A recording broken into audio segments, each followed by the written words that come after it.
คุณสมบัติของนักพูดที่ดี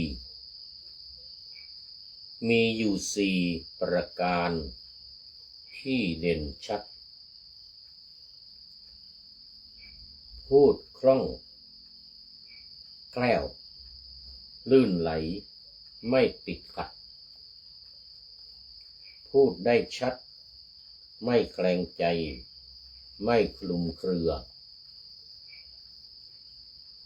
พูดมีเนื้อผสมน้ำพร่ำหลากหลายพูดได้ดีมีลวดลายไม่รู้เบื่อเปรียบเสมือนอาหารที่เขาเจือทั้งน้ำซุปและเนื้อสัตว์นานาหากมีแต่เนื้อผู้ฟังจะย่อยยากและเครียดหากมีแต่น้ำไม่มีสาระผู้ฟังจะไม่ได้ประโยชน์นาจึงต้องว่าผสมกันให้กลมเพื่อให้เนื้อหานั้นฟังจากใจและน่าติดตามไปเพราะเหมาะสมสนุกสนานคมคายด้วยคารมมีเรตติ้งยอดนิยมประทับใจขอถวายความนอบน้อมแด่พระรัตนตรัยมีพระพุทธเจ้าเป็นต้นขอถวายความเคารพพระมหาเถระพระเถรานุเถระเจ้าคณะพระสังฆาธิการทั่วโลกมีพระเดชพระคุณพระธรรมเสนาบดีเจ้าคณะภาค7วัดพระธาตุดอยสุเทพเป็นต้นและขออำนวยพรแด่ท่านผู้ฟังท่านผู้ชมสาธุชนพุทธบริษัททั้งหลายวันนี้รายการนาวาวังทองของวัดพระธาตุดอยสุเทพ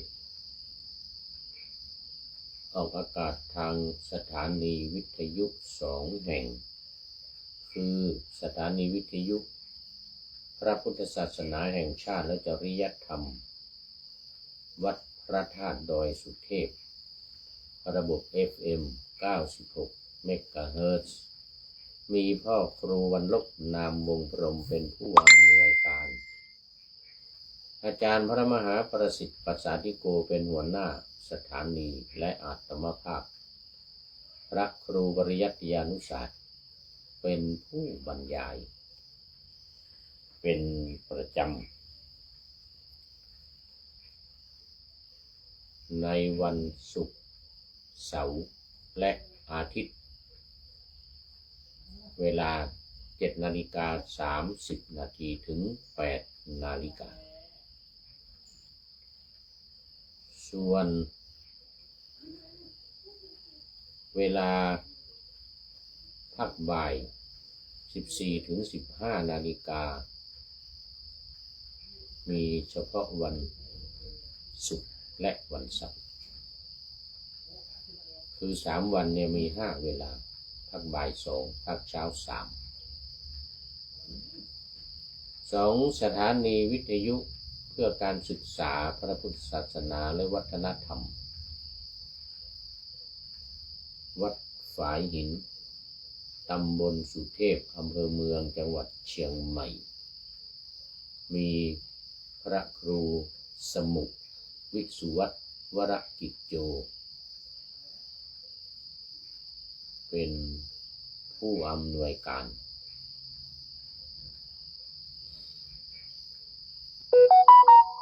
นำออกอากาศเวลา 17 ถึง 18 นาฬิกาวันพุธ 14-15 นาฬิกาวันศุกร์และวันเสาร์ 15-16 นาฬิกาวันอาทิตย์4 วัน 4 เวลาพักบ่ายทั้งหมด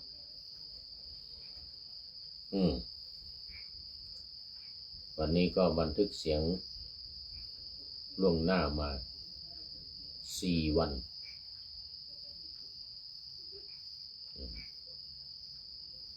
จาก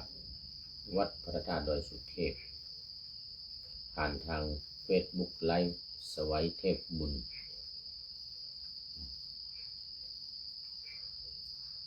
เหมือนเดิม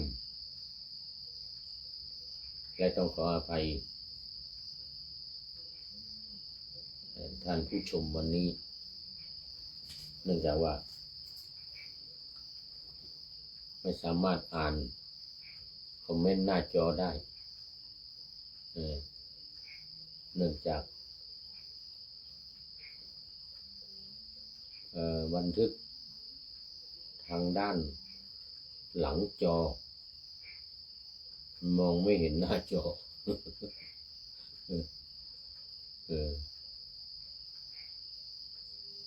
ก็ท่านที่เข้ามาแล้วแต่หัวรุ่งหรือมาในตอนกลาง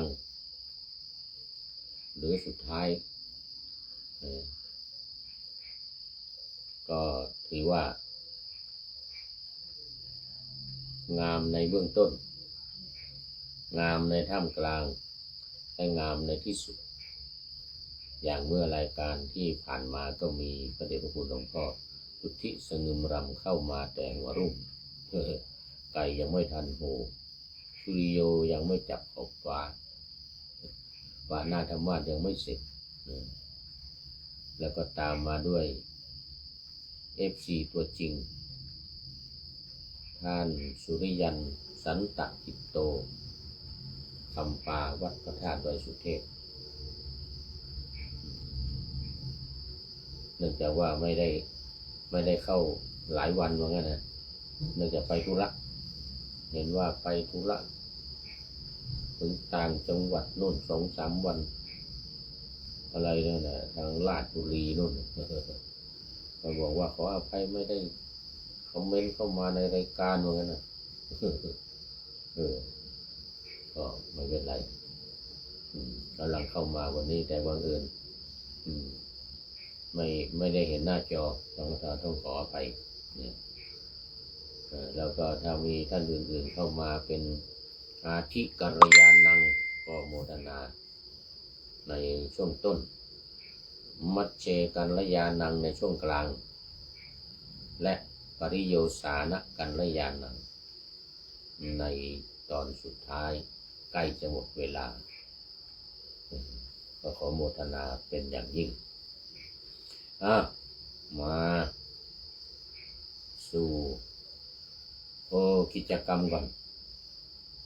ช่วงนี้มีประชาสัมพันธ์จากทางวัดพระธาตุดอยสุเทพเนื่องในวันวิสาขบูชาทางวัดจะได้มีการจัดกิจกรรมหลากหลายแล้วก็หลายวันทุกปีที่ผ่านมานี่ก็14 วัน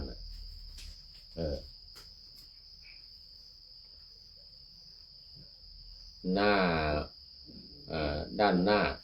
คือก่อนวันวิสาขะมาจนถึงวันวิสาขะนี่7 วันแล้วหลังวิสาขะไปอีก7 วันช่วง7 วันหลังมันเป็นอัฐมีบูชาการถวายพระเพลิงพระบรมศพองค์สมเด็จพระสัมมาสัมพุทธเจ้าในวันที่8ของการปรินิพพานในวันขึ้น15 ค่ำเดือน10 เหนือเดือน8ของภาคกลาง นี่นะแล้วก็นับไปอีก8 วันคือแรม1 ค่ำถึงแรม8 ค่ำเรียกอัฐมีก็แปลว่าที่8วันที่8บูชาวันที่8ปกตินี่มันจะ7 วันนะการเผาศพหรือพระราชทานเพลิงหรืออะไรก็ตามเนี่ยนะ7 วันอย่างพระบรมศพของพระพุทธเจ้าก็เหมือนกัน8 วันไม่7เนื่องจากว่าวันที่7มันจุดไฟไม่ติดพระมหากัสสปะและลูกศิษย์500กำลังเดินทางมาถึงระหว่างทางวันพรุ่งนี้จะถึงวันที่8อาจจะถึงวันอัฐมีนะวันแรม8จะถึงก็เลยไฟไม่ติดเนื่องจากว่าพระพุทธองค์เนี่ยทรงเคารพนับถือพระมหากัสสปะมากเพราะว่าเป็นพระที่มีศีลาจารีวัตรดีงามเรียบร้อยถือธุดงค์อยู่ป่าเป็นวัดไม่นอนวัดไม่นอนบ้านถือองค์ของธุดงค์13 ข้อเนี่ยโอ้โหสุดยอดเลยตลอดชีวิต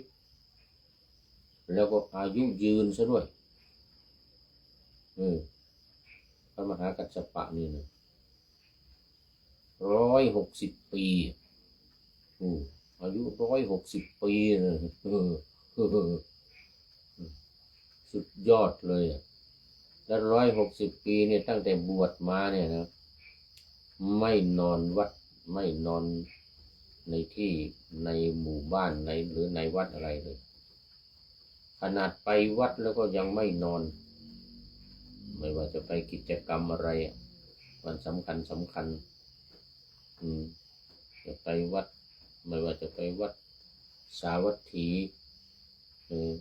วัดเชตวันก็ตามเวลุวันหรือวัดใหญ่ๆนิโครธารามหรือที่ไหนที่ใดที่หนึ่งก็ตามเนี่ยจะไม่ค้างที่วัดจะต้องออกไปนอกวัดในราวป่าจะต้องอยู่ป่าเป็นวัดไม่ว่าจะไกลหรือใกล้ขนาดไหนก็ต้องไปสมมติว่ามันเป็นทุ่งนาอย่างนี้ก็ต้องไปให้ถึงป่าต้องไปให้ถึงป่าจะไกลเท่าไหร่ก็ไปบริวารมีเท่าไหร่กี่รูป300 400 500บางทีเป็นพันก็พากันไปทั้งหมดนั่นแหละหมู่ที่เป็นลูกศิษย์ของท่านมหากัสสปะนี่ก็เป็นหมู่ที่ชอบอยู่ป่าทั้งนั้นไม่มีอยู่บ้านไม่มีอยู่วัดสักคนสักรูปคือเขาเรียกว่ามันมีอุปนิสัยเหมือนเดียวกันอาจารย์ยังไงลูกศิษย์ก็อย่างนั้นอยู่ป่าก็อยู่ป่าหมู่ที่ไม่ชอบอยู่ป่าก็จะไม่มาบวชไม่มาเป็นลูกศิษย์ของท่านมหากัสสปะคือใครที่เข้ามาบวชเนี่ยเขารู้ประวัติก่อนแล้วรู้ประวัติของท่านพระมหากัสสปะก่อนแล้วว่าเนี่ยชอบอยู่ป่าเนี่ยอัธยาศัยใจคอไม่นอนวัดในหมู่บ้านไม่นอนโสสานิกังคะอย่างนี้ชอบไปนอนตามสุสานป่าช้าผีดิบชอบไปนอนแถวป่าช้าผีดิบคือชอบที่จะพิจารณาซากศพเป็นสุสานที่ไหนหรือป่าช้าผีดิบอยู่ที่ไหนเขาศพไปทิ้งอะไรเนี่ยนะนั่นแหละดีชอบพิจารณาพาลูกศิษย์ก็บางคนยังไม่ได้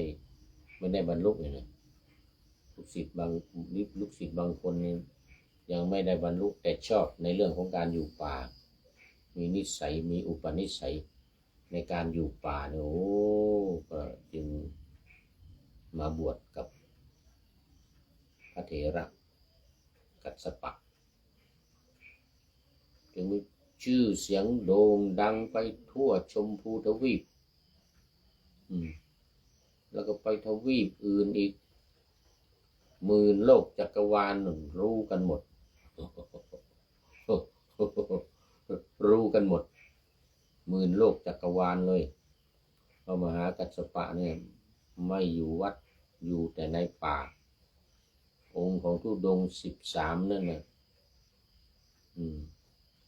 สลับกันไปเรื่อยๆแล้วแต่บางทีก็เนสัชชิกังคะไม่นอนอีกต่างหากมีแต่นั่งยืนแล้วก็เดิน3 อิริยาบถจะหลับก็นั่งหลับไปอย่างนั้นให้มันม้วยหลับไปไม่เอนหลังลงแตะพื้นเลยนี่เนสัชชิกังคะ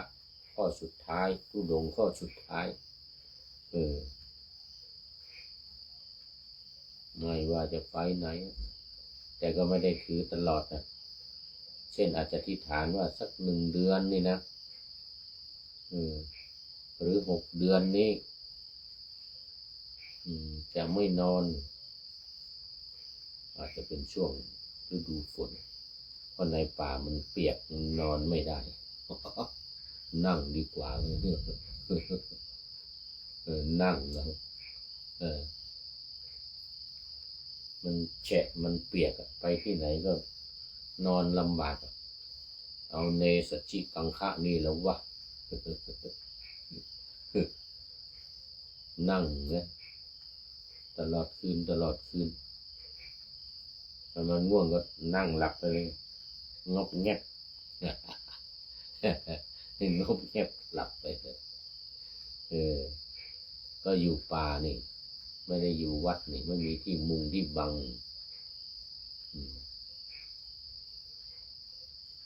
แต่มันก็มีอยู่องค์หนึ่งนะของธุดงค์13เนี่ยอยู่ในที่ที่เขาจัดให้ว่างั้นนะที่เขาจัดให้ที่ไหนก็นอนที่นั่นอันนี้ก็คงเป็นโอกาสเขาจัดให้แต่ว่าไม่ใช่จัดในบ้านนะไม่ใช่จัดในบ้านไม่ใช่จัดในวัดนะต้องจัดข้างนอกนะจัดในใต้ต้นไม้หรือว่าจัดในที่แจ้งก็ตามเอา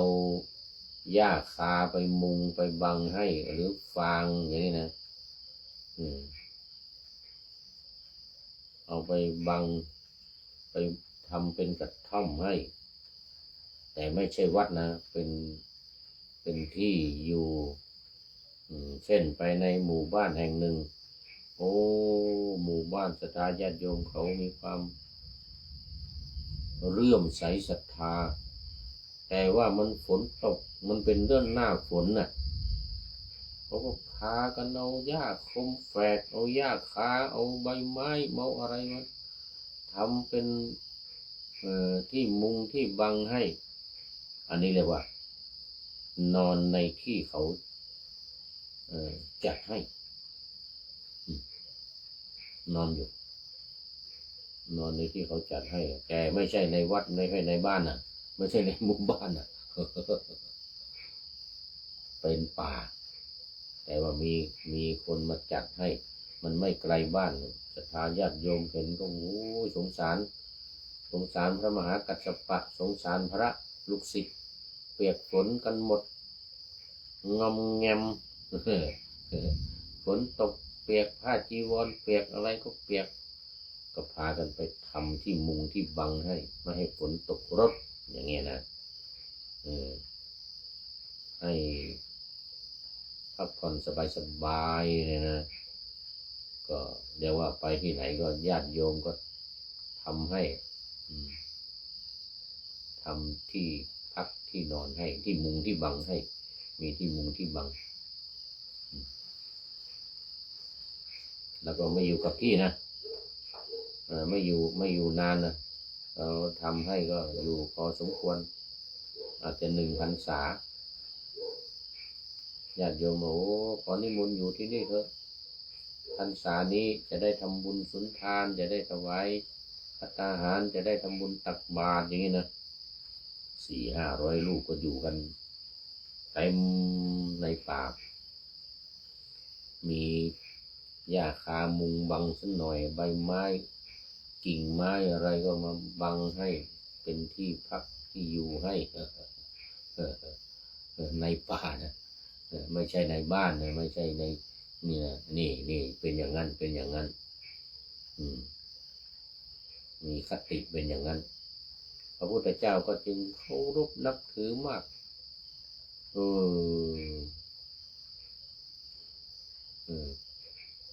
แล้วอายุพรรษาก็มากกว่าพระพุทธเจ้าด้วยมากกว่าพระพุทธเจ้าตอนบวชก็อายุมากอยู่แล้วเสร็จแล้วพอบวชแล้วก็อยู่นานกว่าพระพุทธเจ้าปรินิพพานแล้วพระมหากัสสปะยังอยู่อีก160 ปีอายุไขของคนสมัยนั้นแค่ต่ำสุดต่ำสุด80ใช่ไหมสูงสุดก็120คืออายุไข100อายุไข100อยู่ใครจะมากก็100เนี่ยส่วนใหญ่80 90 100หรือมันจะมากไปก็ไม่เกิน120แต่พระมหากัสสปะนี่พิเศษ160โอ้โหอย่างนี้เลยสุดยอดพระพุทธเจ้าจึงเคารพนับถือไฟไม่ติดพระมหากัสสปะจะมากราบจะมากราบพระพุทธเจ้าพอพระมหากัสสปะมาถึงนี่เท้าโผล่ออกมาเลยรางเหล็กคิดดูรางเหล็กนะที่พระพุทธเจ้าประทับบรรทมอยู่ในรางเหล็กไม่พอนะสำลีกับผ้าอีก500 ชั้นเอาผ้าทับ1 ชั้นสำลีใส่เต็มหมดเลยรอบแล้วก็ผ้าทับอีกสำลีใส่อีก500 ชั้นนะเท้าโผล่ออกมาเลยมหัศจรรย์มาก มาให้พระมหากัสสปะกราบแค่ผ้านี่ก็ยังพอว่าผ้า500 ชั้นกับสำลี500 ชั้นนี่พอว่าแต่ว่ารางเหล็กนี่รางเหล็กเพราะว่ามันต้องใส่รางเหล็กก็ต้องใส่น้ำมันไงน้ำมันงาใส่น้ำมันงาตั้งแต่รอบในสุดเพื่อให้รักษาผิวไงน้ำมันงานี่นะรักษาผิวของพระพุทธเจ้านี่โอ้สีเหมือนทองคำเหมือนเดิมเลยอยู่ในผ้า500 ชั้นสำลี500 ชั้นรางเหล็กเอาวางในรางเหล็กขนาดใหญ่รางเหล็กนี่ก็สูงขึ้นสูงกว่าผ้า500 ชั้นที่พันรอบพระวรากายของพระพุทธองค์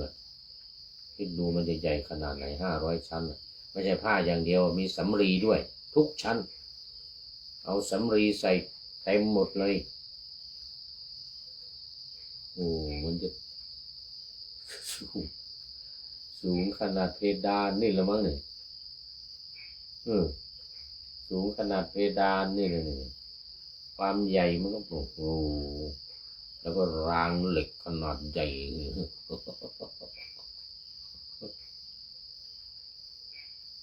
พระบาทของพระพุทธเจ้าโผล่ออกมาให้พระมหากัสสปะกับลูกศิษย์500 ลูกที่มานั่งเป็นแถวนะให้กราบมหากัสสปะนี่เข้าไปแตะ พระบาทเลยนะเพราะประเพณีของคนอินเดียเนี่ยเขาไม่ได้กราบลงไปกับพื้นอย่างนี้นะหน้าผากแตะพื้นมือแตะพื้นเบญจางคประดิษฐ์นั้นไม่ใช่อย่างนั้นนะก้มลงไปแล้วเอามือแตะพระบาทแล้วก็เอามาแตะหน้าผากของตัวเองอย่างนี้เอามาแตะเสร็จแล้วแตะหน้าอกก่อนแตะเท้าพระบาทของพระพุทธเจ้าแล้วก็มาแตะหน้าอกแล้วแตะหน้าผากอย่างนี้3 ครั้งแตะอีกแตะหน้าอกตรงแตะหน้าผากสุดยอดเลยอันนี้คือการกราบการแสดงความเคารพสุดยอดแม้ปัจจุบันนี้ก็ยังทำอยู่นะที่อินเดียเนี่ยคนที่เคารพเนี่ยนับถือกันปู่ย่าตายายคนเฒ่าคนแก่นะหรือพระนี่นะเขาจะเขามาเห็นปุ๊บเนี่ยเขาจะก้มลงไปนะมันอย่าไปคิดว่าเขาไปส่องดูอะไรนะอย่าไปคิดเขาก้มลงไปแล้วก็มือไปแตะเท้าหรือไม่ถึงก็ถึงแถวหัวเข่าถึงแถวนี้ก็ตามแล้วก็เขาจะมาแตะหน้าอกเขาแล้วก็ขึ้นมาแตะที่หน้าผากอย่างนี้แม้ปัจจุบันนี้ก็ยังทำอยู่ในอินเดียในปัจจุบันนี้ยังทำยังมีอยู่ผู้น้อยทำสำหรับผู้ใหญ่นะต่อพระต่อเจ้าฤาษีอะไรต่างๆเขาก็ทำแบบเดียวกันไม่ได้นั่งกราบนั่งพับเพียบหรือนั่งแบบเทพธิดานั่งแบบเทพพระบุตรนั่งคู่เข่าแล้วกราบไม่ใช่ประเพณีเขาไม่เป็นอย่างนั้นเขากราบอย่างนั้นไม่เป็นยกเว้นหมู่ทิเบตโอ้ทิเบตนี่สุดยอดเลยเรียกว่าถูกพื้นทั้งหมดเลย5 แห่งเนี่ยมือหน้าผากศอกหัวเข่าแล้วก็เท้าปลายเท้านี่นะถูกพื้นหมดเลยไม่พอหน้าอกถูกถูพื้นอีกก็ยืนกราบอย่างเงี้ยยกมือขึ้นท่วมหัวอย่างเงี้ยท่วมหัวอย่างนี้เอาลงมาอย่างนี้สมัยผู้พูดสอนหนังสือสอนกรรมฐานอยู่ที่มจร.ก็เอาระบบกราบของทิเบตเนี่ยมาเป็นการยืนกราบนะนั่งกราบยืนกราบ2 อย่างนะเวลานั่งกราบก็นั่งคู่เขาแล้วยืนกราบก็ยืนตรงยกมือขึ้นบนหัวอย่างนี้เลยขึ้นอย่างนี้แล้วลงมาหน้าผากลงมาหน้าอกก้มลงไปนั่งกระโยงลงก่อนนั่งกระโยงลงแล้วก็เอาเข่าแตะพื้นเสร็จแล้วก็ก้มตัวลงไปลากกับพื้นมือเลยหัวไปข้างหน้านู่นหน้าผากแตะพื้นโอ้เหงื่อไหลเลยนะ3 รอบนี่นะเหงื่อไหลพลัก3 รอบนี่เหงื่อไหลพลัก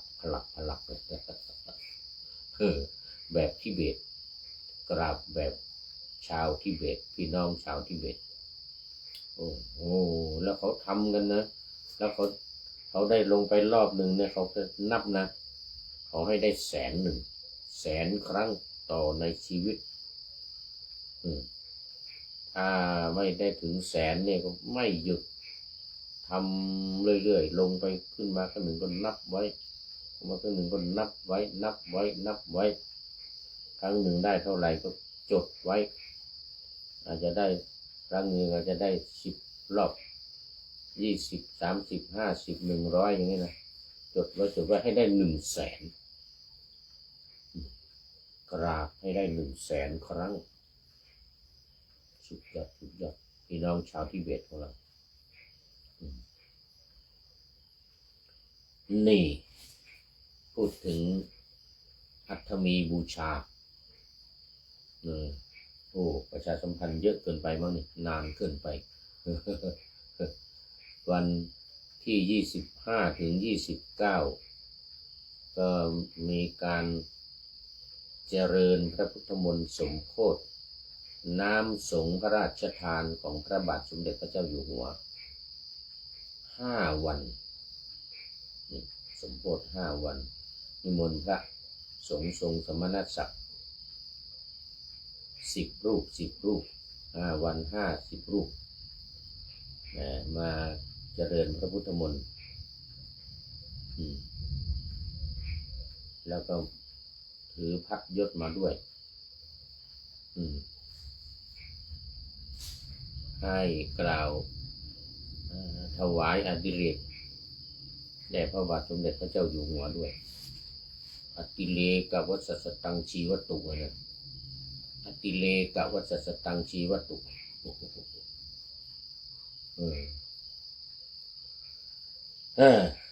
นี่5 วันวันที่30ก็เป็นวันเดินขึ้นดอยสุเทพมาสักการะบูชาพระบรมธาตุดอยสุเทพตอนเย็นมีการอัญเชิญน้ำสงฆ์พระราชทานของพระบาทสมเด็จพระเจ้าอยู่หัวจากลานครูบาเจ้าศรีวิชัยหน้าวัดศรีโสดาขึ้นมาจนถึงลานหน้าครูบาศรีวิชัยเชิงบันไดนาคเชิงบันไดนาค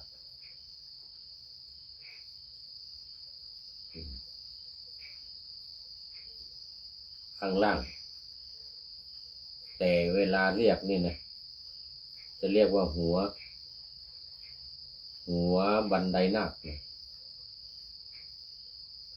ข้างบนสุดโน้นเรียกว่าหางบันไดนาคเนื่องจากว่านาคเนี่ยตัวยาวลงมาแล้วก็มาถึงข้างล่างมีหัวยกขึ้นอย่างนี้มีหัวยกขึ้นอย่างนี้ก็อันนี้ก็เรียกว่าหัวบันไดนาคแต่ตรงบันไดเนี่ยเราเรียกว่าเชิงบันไดนะหัวบันไดนาคอยู่เชิงบันได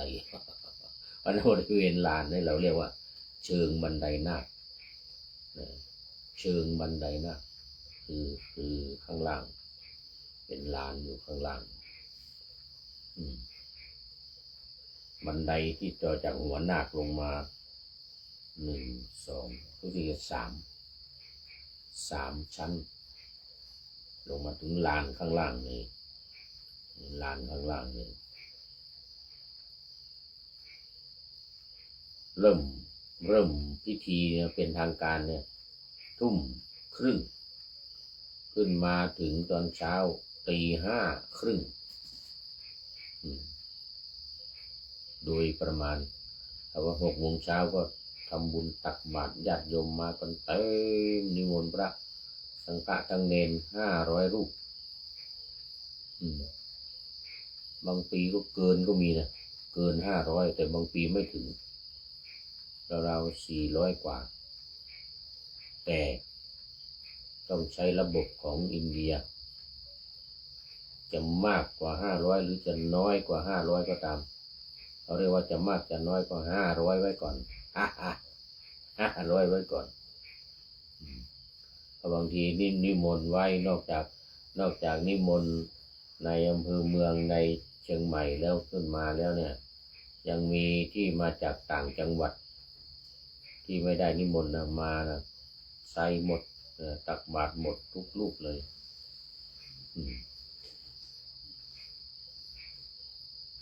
ถวายปัจจัยลูกละ1,000 บาท1,000 บาทสมัยก่อนที่นมเนกาเลมาก็500แต่ปัจจุบันนี้ลูกละ1,000 บาท500 รูปถึง 1,000 บาทวันขึ้น15 ค่ำเพราะนั้น2 วันเนี่ยวันที่30กับ31นี่ก็ประชาสัมพันธ์ให้ทุกท่านได้รับทราบประเพณีเตียวขึ้นดอยไหว้สาประเพณีไหว้สาปารมีพระบรมธาตุดอยสุเทพ ด้วยกันเตียวขึ้นดอยเรียกว่าเตียวเดินนี่นะทางภาคเหนือว่าเตียวขึ้นดอยถ้าเขียนเป็นภาษาไทยมันฟังไม่เพราะเพียวอย่างเงี้ยแต่ว่าเหนือเอาเสียงเพียวเป็นเตียวเพียวเนี่ยมันย่อมาจากเที่ยวก็คือเที่ยวไปทีนี้เอาไม่เอกออกเป็นเที่ยวไปเที่ยวมาทางเหนือเรียกว่าเตียวไปเตียวมาเตียวขึ้นดอยเตียวขึ้นดอยออกเสียงเป็นเสียงตัวเต่าสองอันนี้วันวิสาขะนะสองงานที่สองกิจกรรมที่สองก็คือวันกตัญญูเมื่อกี้นี้เริ่ม25 ถึง 31แล้วก็ถึงโน่นในวันที่8แล้วของวัดป่าแดงเนี่ยวันกตัญญูนี่มีวันเดียวคือวันที่26มันเป็นวันคล้ายวันเกิดของพระเดชพระคุณหลวงพ่อพระครูโคสิตปริยัตยาภรณ์หลวงพ่อเจ้าคณะตำบลสุเทพเขต 1อายุวัฒนมงคลครบ76 ปีก็จึงจะได้จัดให้มีการเจริญพระพุทธมนต์สวดมนต์ตันสืบชะตาหลวงถวายพระเดชพระคุณหลวงพ่อพระครูโคสิตปริยัตยาภรณ์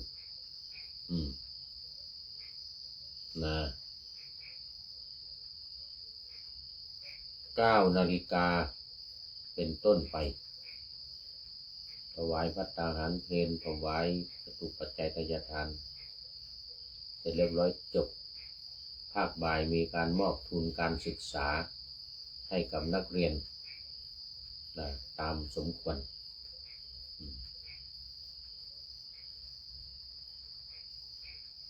วันที่26 พฤษภาคมที่จะถึงนี้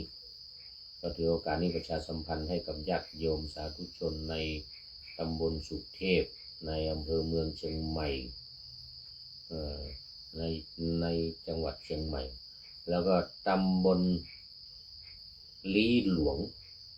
วัดบ้านกลางนะตำบลลี้หลวงอำเภอลี้จังหวัดลำพูนด้วย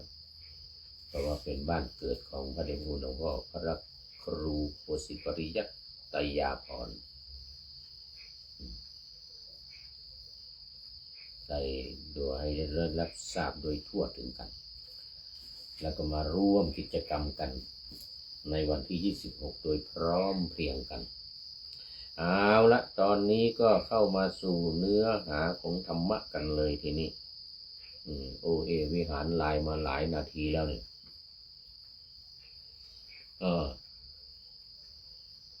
สำหรับที่ท่านที่คอมเมนต์เข้ามาก็ขออภัยวันนี้ไม่ได้อ่านนุ่งผ้าห่มนุ่งผ้าทางด้านซ้ายเนี่ยตั้งแต่เช้ามาแล้วนุ่งผ้าด้านนี้ก็ต้องไลฟ์สดนี่ก็ต้องกดมาด้านหลังของโมบายมือถือจะอยู่หน้าจอไม่ได้ถ้าอยู่หน้าจอต้องห่มผ้ามาข้างนี้มันจะออกมาถูกต้องเป็นข้างซ้ายห่มข้างนี้แล้วก็ไปเปิดหน้าจอแล้วมันไปอยู่ทางขวามันอยู่ทางขวามันจะอยู่ทางขวาภาพออกมาอยู่ทางขวาก็เลยจำเป็นต้องอยู่หลังจอไม่ได้อยู่หน้าจอวันนี้เอามาไตรปิฎกเล่มที่25วันนี้อุพลีวรรคแล้วก็ไปเรื่องสุดท้ายเลยอุพลีเปตวัตถุอุพลีเปติวัตถุว่าด้วยพระเทวีอุพลีเกิดเป็นด้วงขี้ควายตัวหนอนตัวใหญ่ๆเขาเรียกด้วงแล้วก็เกิดในขี้ควายพระนางอุพลีเนี่ยนะเรามาดูพระเทวีด้วยนะพระเทวีชื่ออุพลีเนี่ยนะ มาดูเนื้อหาสาระกันในวันนี้ดูในอัฏฐกชาดกอยู่ในชาดก500 ชาติในชาดก500 ชาติของพระโพธิสัตว์แต่ว่าตัวนี้พระเทวีเนี่ยเป็นพระเทวีอุพลีเนี่ยก็เป็นพระเทวีของพระโพธิสัตว์เป็นพระเทวีของพระโพธิสัตว์เสร็จแล้วก็ทำกรรมอะไรยังไงเราจะต้องมาติดตามดูกันนะว่าทำไมจะต้องไปเกิดเป็นด้วงขี้ควายเวรกรรมอะไรฮะเวรกรรมอะไรก็มาดูในอัฏฐกชาดกนะวันนี้ณพระนครสาวัตถีมีภิกษุรูปหนึ่งเมื่อได้บวชแล้วก็ไม่สามารถตัดกิเลสได้แต่ละวันได้แต่คิดถึงพัญญาเก่าเขาเรียกว่าปุราณทุติยิกาปุราณทุติยิกาจนไม่สามารถปฏิบัติกิจสงฆ์ได้โอ้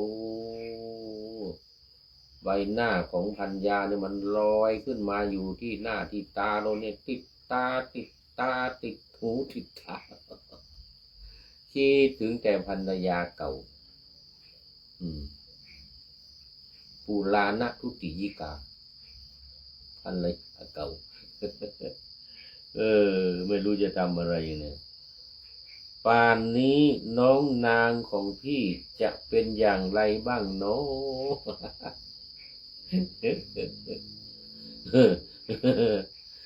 จะกินอยู่อย่างไรจะคิดถึงพี่บ้างหรือเปล่าเนี่ยโอ้ยอิงซะเหลือเกินนี่นะตั้งแต่ภิกษุรูปนี้มาบวชเราก็ไม่เคยเห็นกิจสงฆ์เลยสักนิดหนึ่งจะทำวัดสวดมนต์หรือว่าจะเจริญสมาธิภาวนาจะไปบิณฑบาตหรือจะตักน้ำล้างเท้าอุปชาอาจารย์หรือว่าจะทำอะไรกิจอะไรไม่เลยไม่มีแม้แต่อย่างเดียวไม่มีสักนิดเลยนะนิดก็ไม่มีนิดหน่อยก็ไม่มีโอ้เนี่ยนิดหน่อยก็ไม่มีนะนั่นนะสิ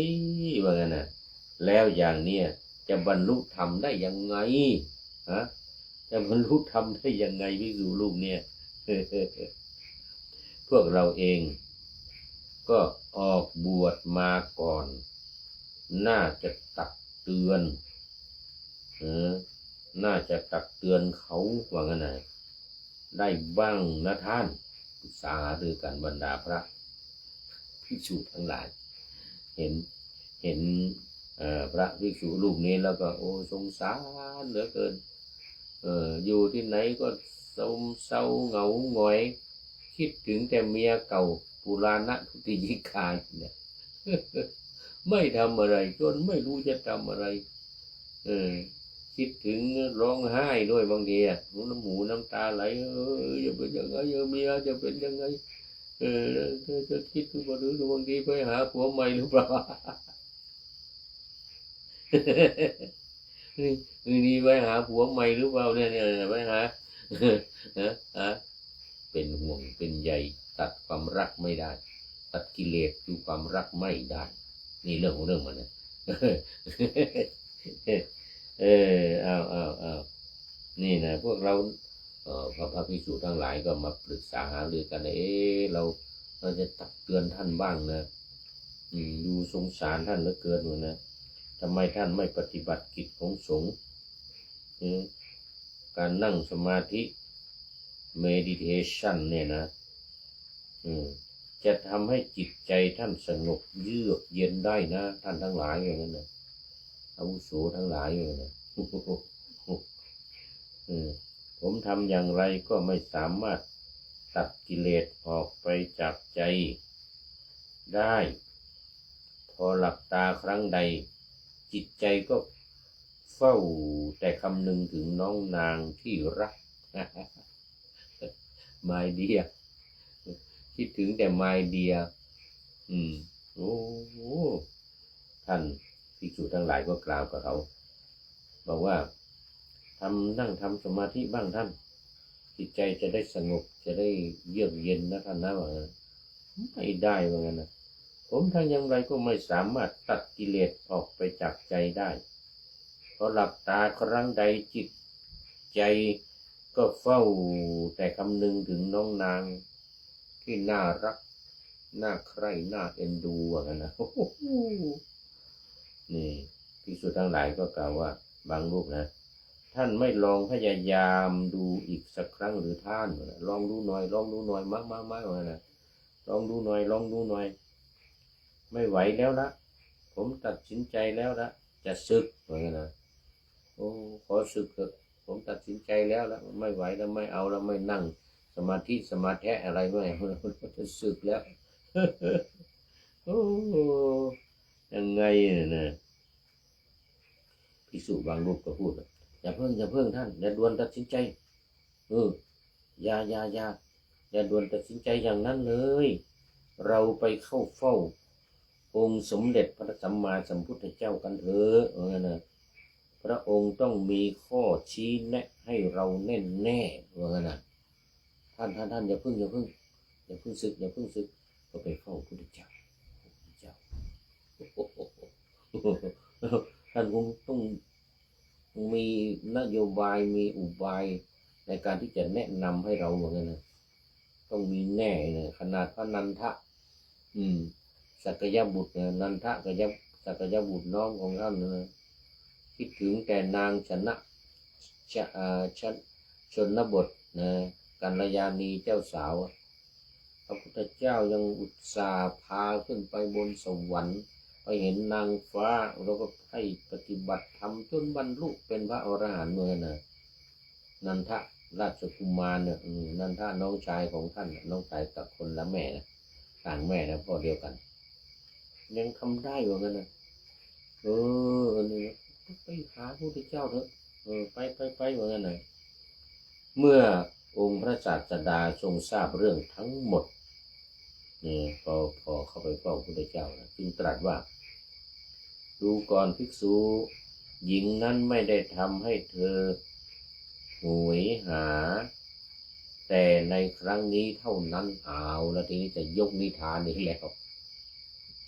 พระพุทธเจ้านี่นะถ้ามีเรื่องอะไรก็ไม่ใช่ปีนี้เท่านั้นไม่ใช่ครั้งนี้เท่านั้นไม่ใช่ชาตินี้เท่านั้นอดีตก็มีมาแล้วนักเล่านิทานพระพุทธเจ้านี่นะนักเล่านิทานนะสุดยอดตรงนี้นะนักเล่านิทานสุดยอดเลยเดี๋ยวก่อนนะเมื่อก่อนนะแม้เมื่อก่อนเธอก็ได้รับทุกข์ใหญ่หลวงเพราะหญิงนั้นเหมือนกันนะหญิงคนนี้แหละในชาติก่อนโน้นท่านก็ได้รับทุกข์กับมันเพราะหญิงคนนี้แหละแต่ก็ทรงพระองค์ก็ทรงตรัสเล่าอัสสกชาดกเอาอัสสกชาดกนี่มาเล่าให้ฟังให้ภิกษุที่จะศึกเลยนะแล้วก็ภิกษุทั้งหลายฟังด้วยภิกษุทั้งหลายนี่แหละขออาราธนาพระพุทธองค์ว่าโอ้ขอเล่าหน่อยเอาอดีตนิทานมาเล่าสักหน่อยคืออย่างนั้นณแคว้นกาสีว่างั้นนะพระเจ้าอัสสกะผู้ครองนครปาตลีมีอัครมเหสีรูปโฉมงดงามพระนามว่าอุพลีเอาละทีเนี้ยเอาแล้วอุพลีมาแล้วอุพลีมาแล้วอุพลีมาแล้วนางเอกอุพลีเป็นที่รักใคร่โปรดปรานของพระราชาอย่างยิ่งนะไหนขอพี่ชื่นชมใบหน้าที่งดงามของเจ้าหน่อยสิจ๊ะว่างั้นนะโอ้โหนี่เขียนสยดย้อยเลยหมู่เขียนชาดกเขียนนิทานนี่ สุดยอดนะเหมือนหมู่เขียนบทภาพยนตร์นะผู้แสดงนั่นนะว่าไปตามบทที่คนเขียนนั่นนะไม่ได้ว่าเองนั่นนะหมู่เขียนนี่นะสุดยอดเลยนะหมู่เขียนบทภาพยนตร์เนี่ยที่แสดงหนังกันนะในหนังทุกคนเลยจะพูดเองไม่ได้นะต้องพูดตามบทนะครูเขียนบทเขียนไว้แล้วว่าคำพูดต้องใช้คำพูดอย่างนี้จ๊ะจ๋าอะไรสิจ๊ะสิจ๋าอะไรอย่างเงี้ยสินอสิแนอะไรผู้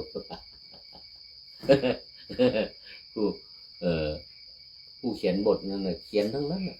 โยมเปรมใจโยมเปรมใจบัวใสผู้เขียนบทเขียนทั้งนั้นน่ะ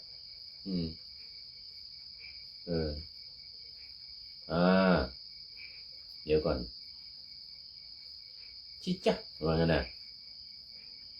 แหมท่านพี่ก็อยู่ก็ตรัสชมกันอย่างนี้หม่อมฉันอายนะเพคะนั่นแน่เขียนบทดีมากสุดยอดจะอายทำไมเล่าว่างั้นน่ะที่พี่พูดล้วนแต่เป็นความจริงว่านะโอ้โหยามองเอายามองมานั่นเทวีเรียกหายามอ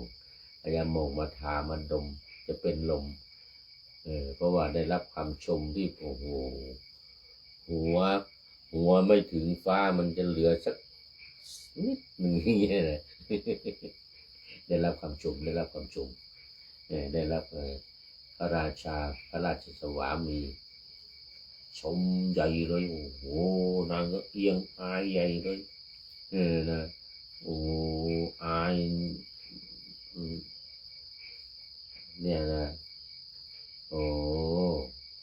เวลาจับถืออะไรนี่นะโอ้โหมันจะฉีกเอาให้ได้นะจับแน่นเลยนะโอ้อายอย่างนั้นอย่างนี้นะหนูอายไปครับว่าไงนะหม่อมฉันอายไปครับว่าไงนะโอ้จะอายไปทำไมอันนี้มันเรื่องจริงพูดจริงไม่ได้ยกยอปอปั้น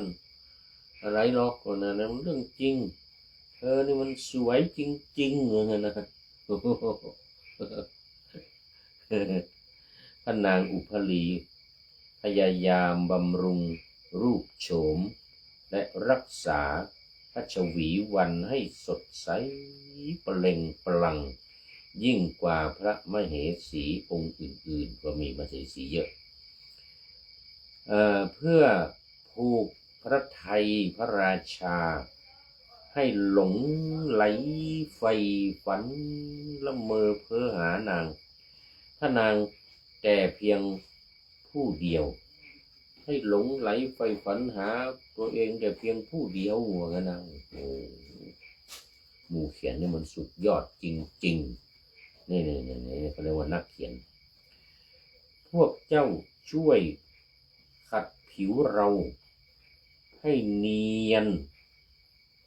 หน่อยนะบอกพวกนางสนมทั้งหลายพวกบริวารให้ขัดสีชวีวันของพระนางเนี่ยให้เนียนว่างั้นนะโอ้โหให้เนียนหน่อยนะแล้วอย่าลืมใส่ดอกไม้หอมลงไปเยอะๆโอ้โหหยุดย่อยเหลือเกินอย่าลืมใส่ดอกไม้หอมลงไปเยอะๆล่ะว่าไงนะโอ้เสียงดูเสียงเรานี่มันเหมือนเสียงควายร้องนี่นะเสียงของคนอื่นเสียงของนางอุพลีนี่เขาไม่อย่างนี้ไม่ได้อย่างนี้เขาเสียงเขาไปเพราะนี่ไอเสียงเรานี่มันเสียงควายอ่ะ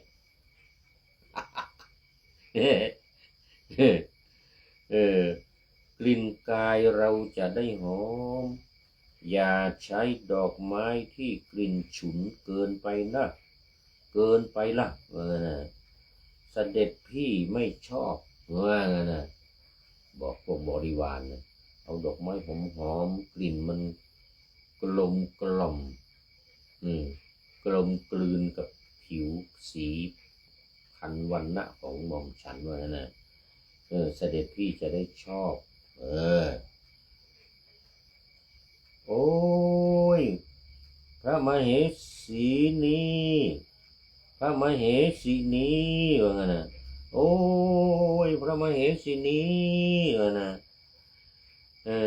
ผิวเนียนสุขใส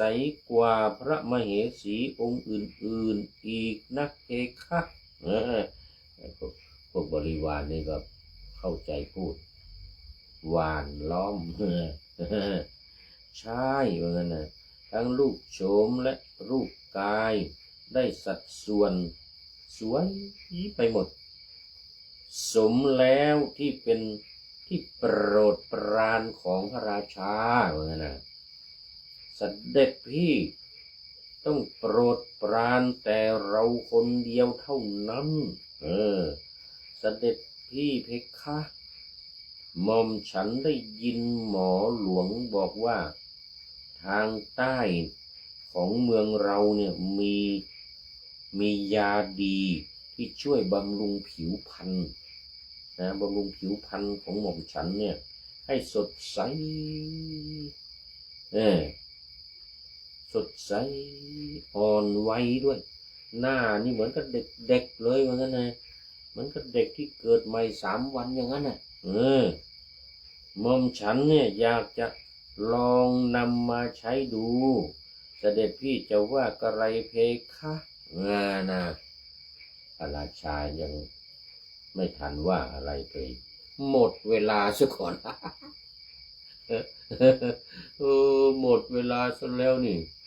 โอ้โหต้องเอาไว้วันต่อไปเนี่ยเดี๋ยววันต่อไปนี่นะ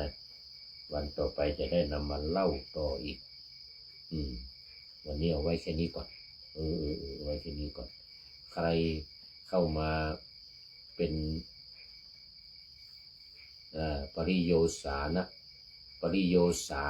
กัลยานังเนาะเนี่ยอยากจะรู้จังเลยเดี๋ยวเขาไปดูทีหลัง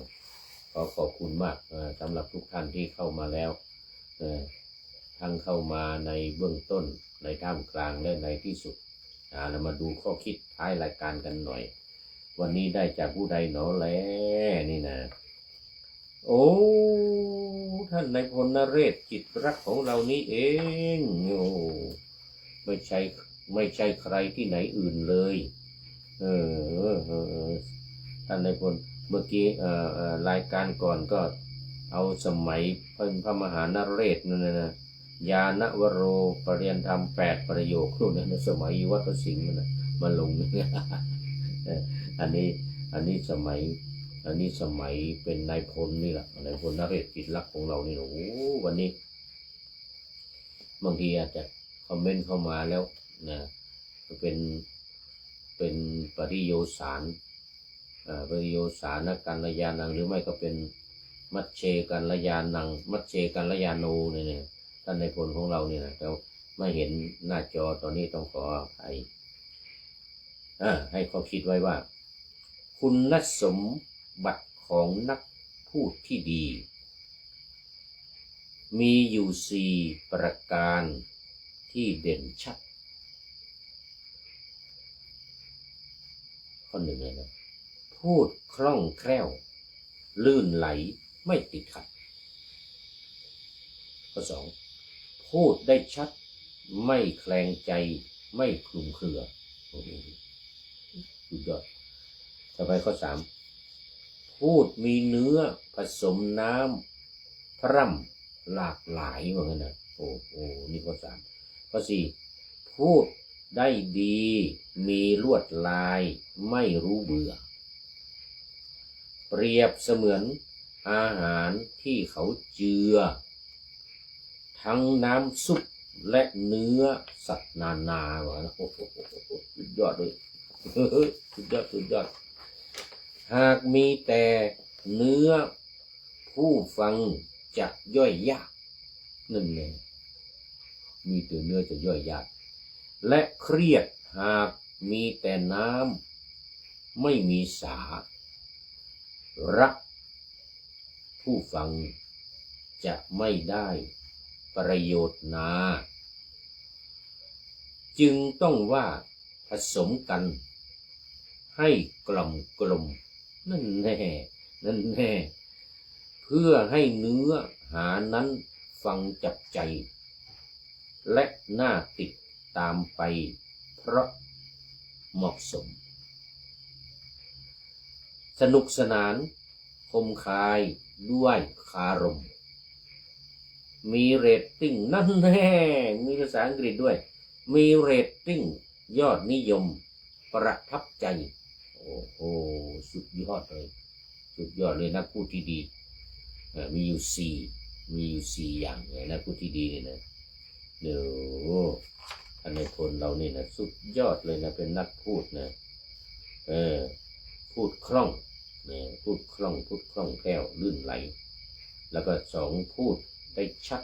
ไม่แกร่งใจไม่คลุมเครือแล้วก็สามพูดมีเนื้อผสมน้ำแล้วก็สี่พูดได้ดีมีลวดลายไม่รู้เบื่อฟังแล้วไม่เบื่อนี่สี่อย่างโอ้ขอขอบคุณและอนุโมทนากับท่านนายพลนเรศจิตรักไว้หน้าที่นี้เป็นอย่างยิ่งขอนำนาวาวังทองไปก่อนแล้วจะย้อนมาใหม่ในวันหน้าคือวันพุธศุกร์เสาร์อาทิตย์ตามตารางเวลาที่วางอยู่ข้างในขอเป็นธรรมะจากพระราชวังเป็นนาวาโด่งดังสว่างไสวเป็นทองคำล้ำค่ากว่าสิ่งใดชุบชีวิตจิตใจให้ใสงามขอเชิญท่านทั้งหลายนำไปท่องตามคุณของพระรัตนสาม